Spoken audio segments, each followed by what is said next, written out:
Please subscribe and join my Ghana Media TV family.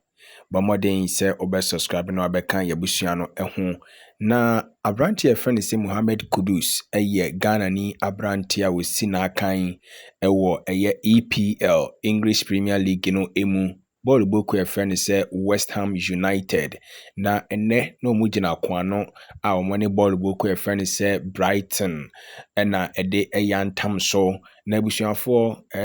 akansi no gusu ekoso na no na ya ade say Brighton foi wamo anso atwatna edi kan ede atia West Ham United na game no gusu ekoso ano na Ghana ni abrantie Mohammed Kudus said nyina anim se abrante no bon homodin no wotimi enso etwatna wote kano edema West Ham United na wote kano ewieye no abusuafo abrante se wa follow na wo fra asese wo si akan de ama West Ham no wo hyego bia na agya wakọ no akọfa akunya na watena so na chese agya fans no enso ebasa na abrante no hyego no de okofa ye akunya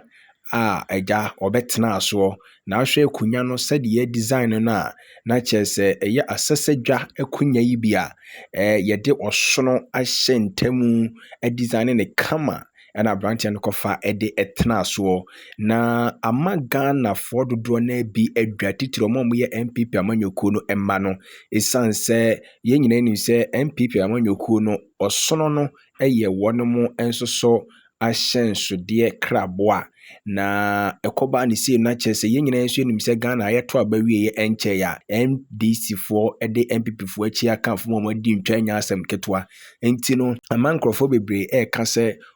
Kudus ekotena eye osono asesedwa ne so se wo pese wo kyeresen komo na ibebre obi ane se de wo kyekire mu fa na Mohammed Kudus na kasankasa no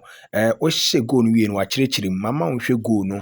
enti goal no eno no na kyese etwagu ye no after that na Mohammed Kudus kyerkyere mu se nyame anim no kurani eye asesedwa ekunya eja ofa ya wotena so wabra wo hyego no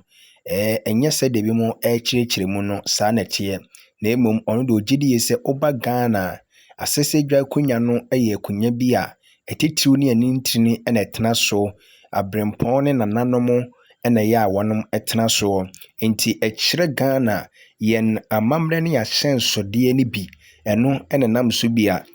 ema no kofa akunya no enso ede ba se o hyego betan so na wo se wo hwe a ode saa sitting celebration we ba ye no ball boku ahodo prayers dodo na omo hyego pe na omo so celebrate the same way ni bi nti ono so etena as no plan say what should be a different said be ya ja ono so de no ebe ye sonko na ekofa ba ye de enti se ne obi anso agya somu a na wo se wodi bi foforo enso ebem I mean wo se wo ye creative enti na okofa asa akunya no e de ba ye enti enmu chechire mu so no mama wonti. So Mo, tell us about the celebration. As you know, I used to borrow the ones from the stewards, and then I thought about an idea about where I'm from. This is a stool from Ghana. The chiefs sit on it, so it's very special, shows authority and then the kinship. So I thought, why not do something different? And then, as you know, there's a lot of people sitting on the board now, and there's a lot of conversation about it. So when I bring my stool out now, this is mine, and nobody can do it. Yeah.